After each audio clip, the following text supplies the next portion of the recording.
It's Ramsey Dewey over here in Shanghai, China. Welcome to this edition of Q&A with the Coach. As always, if you have questions, leave them in the comments below.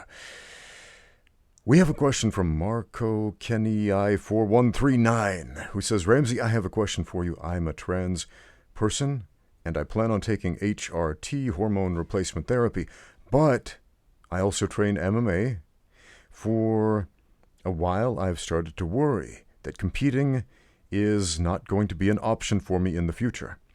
I would train with men and fight men, but there is a point where the hormone replacement therapy will change my bone density and muscle mass to a point where I am afraid that it might become dangerous to fight men, but also the stigma that exists against trans people competing against women exists also, especially in a sport of fighting. I worry that I will never really be able to compete in the future against anyone, whether it be for my safety or others.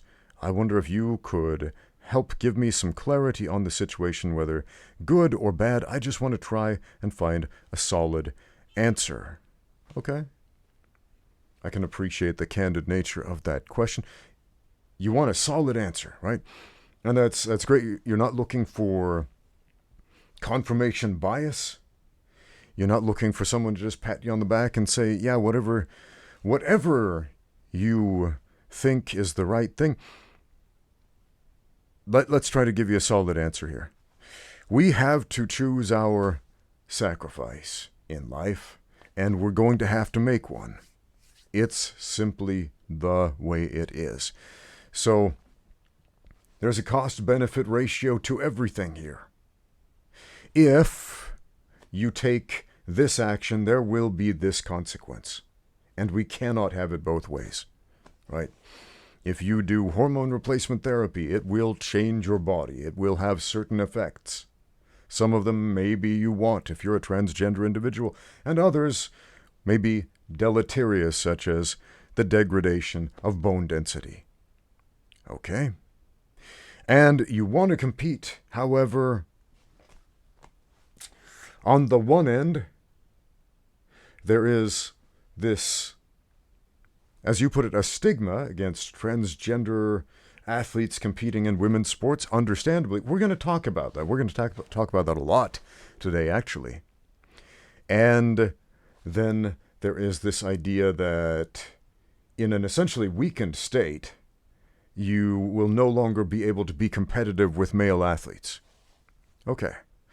This question came at an interesting time because this last week, both the ADCC and NAGA, these are both high-profile grappling organizations, passed policies changing their stance on transgender athletes. Let's look at NAGA, North American Grappling Association. Following an incident where, let's see here, there were a number of female competitors who signed up to compete in NAGA. And when they found out that they were going to be paired against not one but multiple transgender athletes, biological males, they walked out. They boycotted it. And the only people left in the women's division were the biological males. A lot of people are up in arms about this, like, hey, this isn't cool. Women's divisions exist for a reason.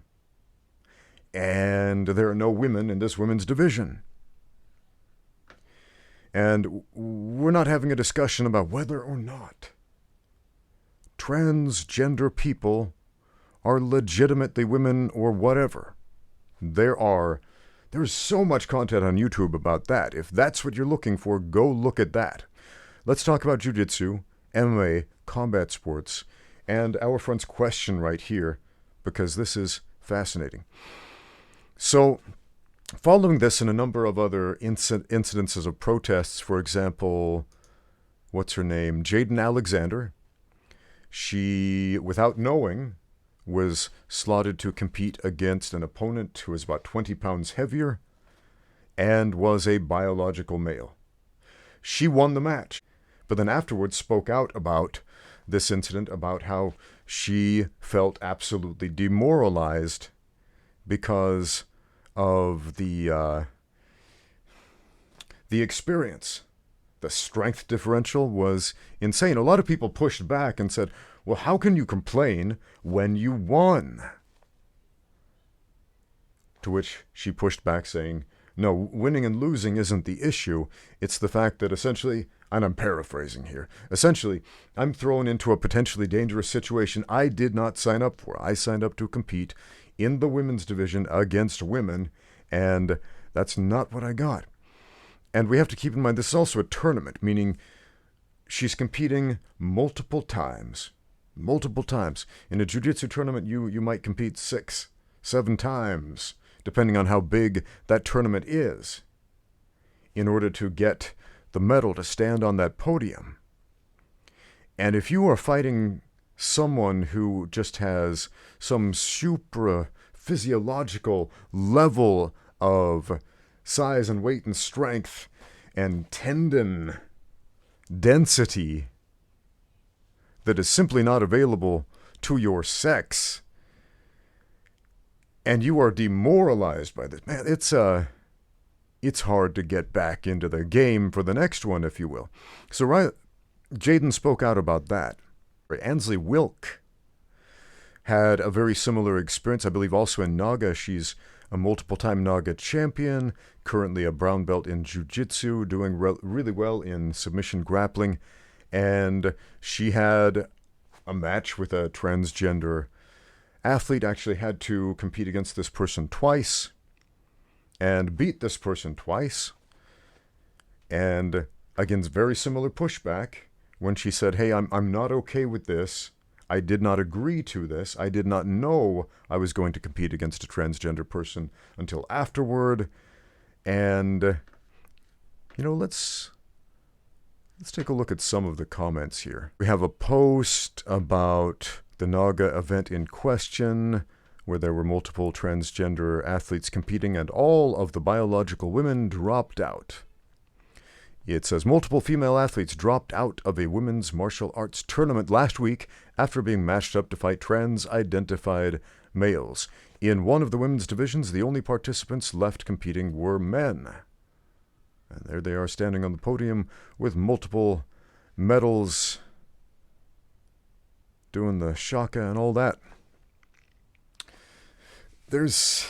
Speaking of stigmas in the jiu-jitsu community, when you're like the only guy in your division, or there's like one other dude in your division, and then you're standing on the podium like, look, we got him, no matter what you do, you're going to get a medal at that point. So it's like, are we really going to celebrate that? If you win like 5, 6, 7 consecutive matches, okay, you're doing great in jiu-jitsu. If you win by default simply because you were like the only one or one of two to show up, not so much. Not exactly something to be proud of. Swimmer Riley Gaines has been speaking out about this point. She says the following: a man competing in the women's category is a cheater. And if he loses to a woman, he's a cheater who sucks at his sport. And you, sir, are a gas-lighting narcissist, in reply to Ari Drennan, who says, how are you whining about an unfair advantage when you won? OMG. In reply to Ansley Wilk. Okay. I finally found the comments. So people are complaining that Ansley said, hey, this is not okay, even though she won the match. Not just the match, but twice. Technically 3 times, because the second time she tapped out her trans competitor. This person said, oh, I didn't really tap, even though it's quite clearly on video. They did tap, and then the match was started over again, so 3 times. So let's read some of the comments. Would you have beaten her double extra if you had extra preparation time or something? How do you take a video of yourself winning and turn it into being victimized by unfair advantage? Ansley Wilkes replies, the issue is no transparency and no honesty about their status, of which rules state they need to do in order to give biological women a choice if they want to fight a trans athlete.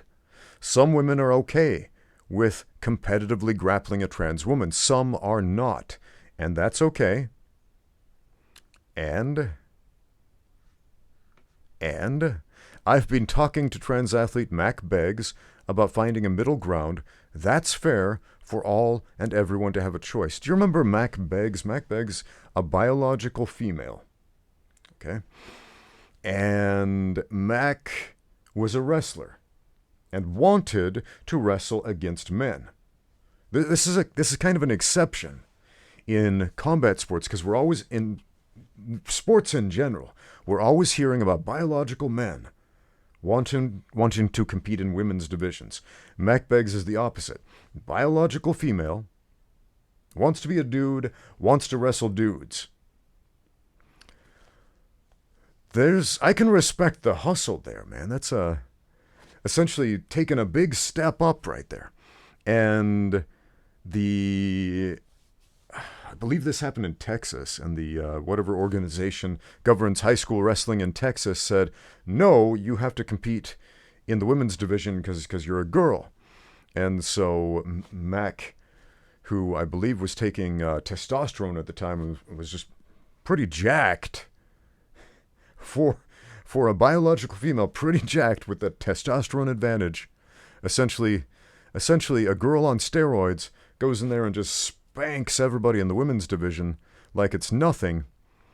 And is like, yeah, man, I told you I wanted to compete against the men. This isn't fair for girls. So I've got a certain level of respect for Mac Beggs there. So, it's a story that was largely misunderstood. People thought it was a man picking on girls, like a biological man, but it was quite the opposite, really. So, have you heard that phrase, punching down versus punching up? Essentially, Mac Beggs wanted to punch up. Let's read the revised NAGA transgender athlete policy, revised October 28th of this year. We as an organization strive to ensure fairness, inclusivity, and respect for all competitors within our events with regards to transgender females, specifically biological men who identify as female, competing in NAGA. The following policy shall be implemented. Division for biological females. We will have divisions for only biological females. Transgender females will not be entered into these divisions. Previously they were. Now that's not happening anymore. Division options for transgender females. Transgender females must compete in the men's division.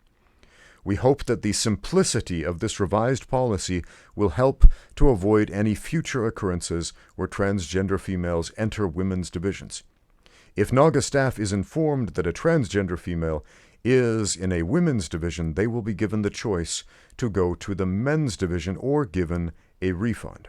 Please contact NAGA. Here's the phone number or the email address if assistance is needed registering for these divisions. So pretty cut and dry. If you are born male, you compete in the men's division, period, regardless of whether you are a passable female, what your bone structure is, what type of hormones or surgeries you have had, etc., etc. They've drawn a very clear line right there. You might like it, you might hate it, but that is their stance. Okay? The ADCC, one of the biggest grappling organizations in the world, passed a similar policy. The Abu Dhabi Combat Club, ADCC, renowned as the premier no-gi submission grappling organization, is announcing the implementation of a formal policy regarding transgender athlete participation in an ongoing commitment to fostering a fair and inclusive sporting environment. ADCC has carefully considered the various perspectives and challenges associated with transgender athletes in competitive sports. They're trying to be so diplomatic there. After thoughtful deliberation, ADCC has established a policy that requires athletes to register and compete in the division that aligns with their biological sex. Okay, so there is one major difference here with ADCC as opposed to NAGA. NAGA, it only applies to biological males. Essentially, if you're someone like, say, Mac Beggs, a biological female who wants to fight dudes, that person would have to compete in the women's division with the unfair advantage of essentially Steroids, testosterone, man. However, there are so few female to male athletes competing in combat sports. It's so rare. I can think just off the top of my head of two, Mac Beggs and a boxer. I can't think of the boxer's name. I could look it up right now, but I don't want to interrupt the flow of this conversation. And this boxer born a woman decides, I want to be a man, transitions, competes against men in boxing, and yeah, actually won a fight. And okay, great, fair play. Or is it? Or is it? I don't know. But we assume it's fair play because we still see it as a woman fighting a man. And so if the woman beats the man, we're like, you're punching up. If the man beats the woman, you're punching down. That's how it is seen. Regardless of what ideologies we hold, this is how society views it. Anyway, there's more to this. Key points of the policy, the ADCC policy. Biological sex classification. Athletes are required to register and compete in the division corresponding to their biological sex as assigned at birth. No exceptions. ADCC's policy does not allow exceptions to the biological sex classification. Enforcement. Any violations or attempt to circumvent this policy will result in severe consequences, including a lengthy suspension or possible lifetime ban from all ADCC-sanctioned events. Head organizer Mo Jassim stated, "This policy has been developed to uphold the principles of fair competition, and establishing clear guidelines is essential for maintaining the integrity of our sport to ensure a level playing field for our competitors. This policy applies to all ADCC-sanctioned events, including ADCC Opens, Trials, and ADCC World Championship." So, if you wanted to compete in the women's divisions in ADCC or NAGA or any other organization who follows suit, you're out of luck. It's not going to happen at this point. Now, a lot of other women's sports don't have this policy. Recently, there was a story, like yesterday or the day before, a field hockey team, women's field hockey team, I believe it was, maybe it was lacrosse, I don't remember. They had sticks, they're running around a field. I'm not super well versed in sports ball, guys. I do combat sports. So, anyway, they're running around with these sticks with nets around a field, and they're tossing this ball around. And there is a biological male on the team.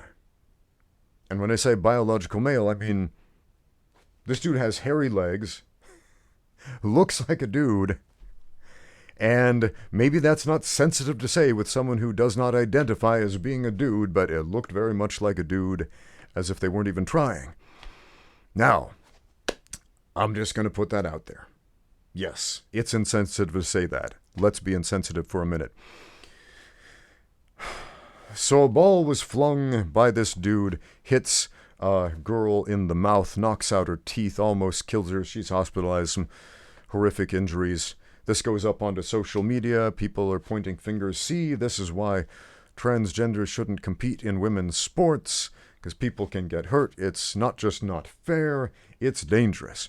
And other people write back, push back, saying, well, in this particular sports ball sport, you can get hit in the mouth with a ball by a woman too, and that'll still hurt. And then there's a bunch of debate. Well, men can throw the ball harder and women, whatever. Anyway, the point is, people are very upset by these events that are transpiring, but the only ones who seem to be doing anything about it, as far as making policies, drawing clear lines, which our viewer asked for a clear line. Give me a line, give me an answer, because everybody's being wishy-washy. Everybody's sitting on the fence. I want a yes or I want a no. And that's what I really like about our viewer's question today, about our transgender friend's question. I want a yes or I want a no. Because I can't be maybe, right? Mr. Miyagi from The Karate Kid, do you remember him? Great life coach, terrible karate teacher. I made a video about that. But he said some really good life advice to Daniel LaRusso in one of those Karate Kid movies. I think it was the first one. He said, Daniel says maybe he wants to learn karate or something like that. Mr. Miyagi slaps him. You karate yes or you karate no. If you karate maybe, squash. Squash. Just like grape. You're either all in or you're not, right? Let's be hot or let's be cold, for he who is lukewarm shall be spewed out of the mouth of God, as the scriptures say. So, let's take a stance. Jaden Alexander has taken a stance. She competed against a transgender individual, said, I don't like it. She protested. Other women protested. Their voices were heard. NAGA did something about it. ADCC did something about it. What's going to happen now? I think there's probably going to be some pushback against these organizations now. Because how many people care about jiu-jitsu? Jiu-jitsu athletes care about jiu-jitsu. It's not like a casual spectator sport like football or baseball or basketball, where guys who don't even get up and play still enjoy watching the game. Jiu-jitsu is pretty much enjoyed by people who do jiu-jitsu exclusively. You will never see some fat dude sitting on the couch eating potato chips who's never done a push-up in his life, let alone attended a jiu-jitsu class, watching the ADCC finals yeah, if I was in there, I'd just armbar him. That doesn't happen. It's not like a super widely televised, highly lucrative sport like, sports ball. Let's talk about Riley Gaines for a minute. Women's swimming. She was, if you don't know, she is the woman who basically got edged out by Leah Thomas, the now infamous transgender swimmer who broke all the women's world records in swimming after a fairly unremarkable swimming career in the male division before Leah's transition. And Riley Gaines was very outspoken about this because not only did she lose the title, lost scholarships, lost opportunities, etc., and considers Leah Thomas to be a cheater and considers what was done to her to be just the worst, man. And a lot of people support her and say, yeah, good for you, preach. And of course, she's gotten a lot of hate. You're bigoted, you're evil, how dare you, etc. I've got some questions for you. Now, these aren't clearly defined questions. They're not loaded questions. There's no necessarily right or wrong answer to this. I just want to know what you would do in these following situations, or how you would feel about these situations. All right, there is a man, a biological man. He's got a beard. He's bald. He's muscular. He's strong. He's vicious looking. And he says, I identify as a woman and competes in women's MMA, fights a female competitor, beats her. How do we feel about that? I think most of us would push back on that. I'm not telling you what to think, but I think most of us would push back on that and say, hey, that's not really a woman, that's not fair, there's something wrong with that. Okay? If there is somebody who looks male, looks masculine, is in a women's restroom, and says, I'm a woman, so this is my restroom, how do you feel about that? Some of you might say, whatever, I don't care. Some of you might be up in arms. Shouldn't happen. How do you feel about that?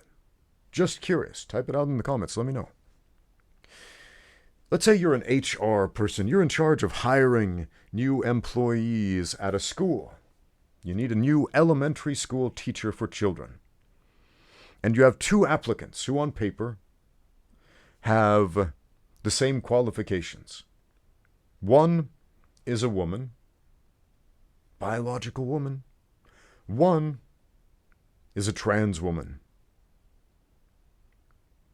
Does that sway your decision? Who are you hiring? Just out of curiosity.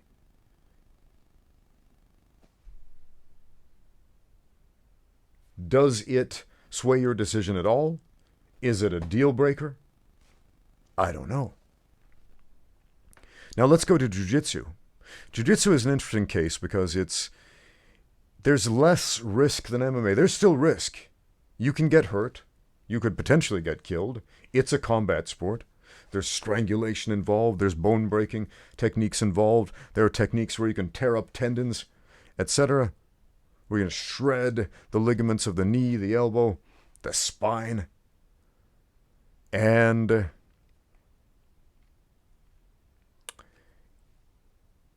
how do we feel about this? There is a biological male, but he says, I'm a woman. He's got 20 pounds of muscle, and his female competitor goes up against her. Do we feel okay about that? I'm not telling you what to think. I'm asking you what you think. Let's assume the man beats the woman. We'll just put it like that. The man beats the woman. How do we feel about that? Do we feel that's okay?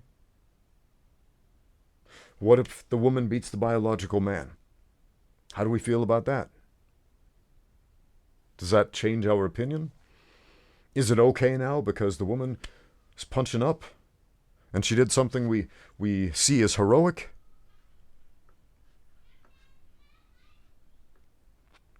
I don't know. You tell me. Let's get back to this question where our friend Marco Kenai4139 says, I worry that I will never really be able to compete in the future against anyone, whether it be for my safety or others. I wonder if you could help give some clarity on the situation, whether good or bad. I just want to try to find a solid answer. So, you will not be able to compete in NAGA. You will not be able to compete in ADCC, and once again, if other organizations follow suit, you will not be able to compete in those regardless of what you want. And you should probably consider why it is that those changes were made. And it is specifically because of the voices, the protests of women saying this is not okay.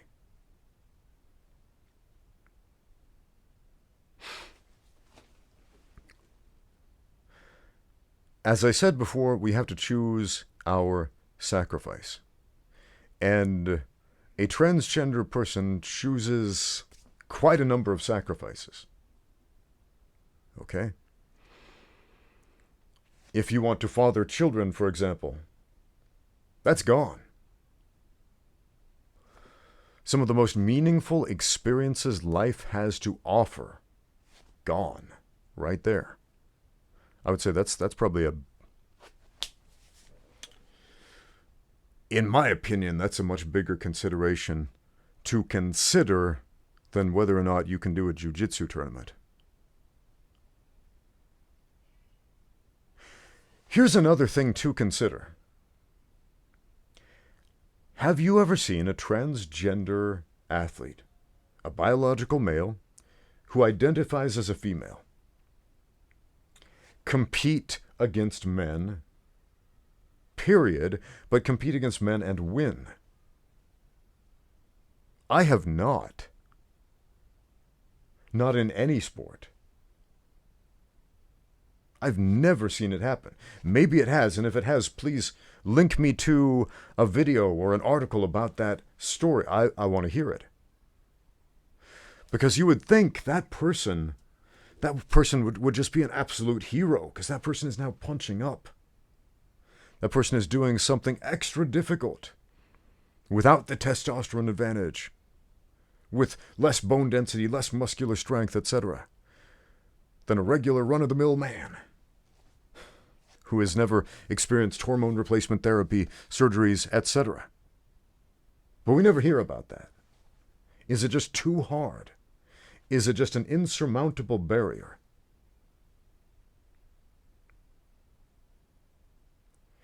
In the context of racing sports like swimming, cycling, running, it probably is. Because the testosterone advantage in those sports is decisive. In Brazilian Jiu-Jitsu, there are so many more factors at play. If your technique is good enough, it can overcome a strength differential, an athleticism differential. Remember the triad of performance? Right? Our athleticism, our specificity, and our psychology. Right? Or as far as combat sports goes, our technique, our aggressiveness, and our athleticism. If our technique is high, it can compensate for a lack of athleticism. If our mentality, our psychology, our grit, our determination, etc., are in the right place, it can compensate for a lot as far as lacking of technique or athleticism.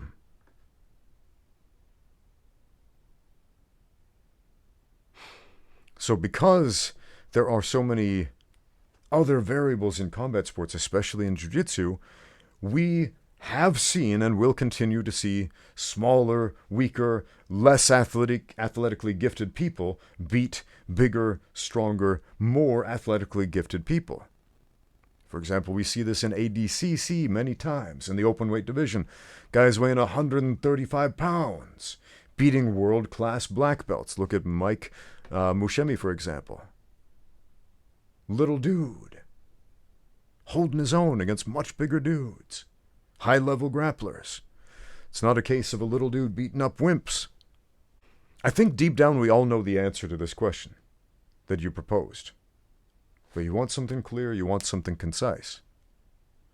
Choose your sacrifice. It sounds like you've chosen it already. Now we're going to have to live with it. Thanks for watching. Now get out there and train.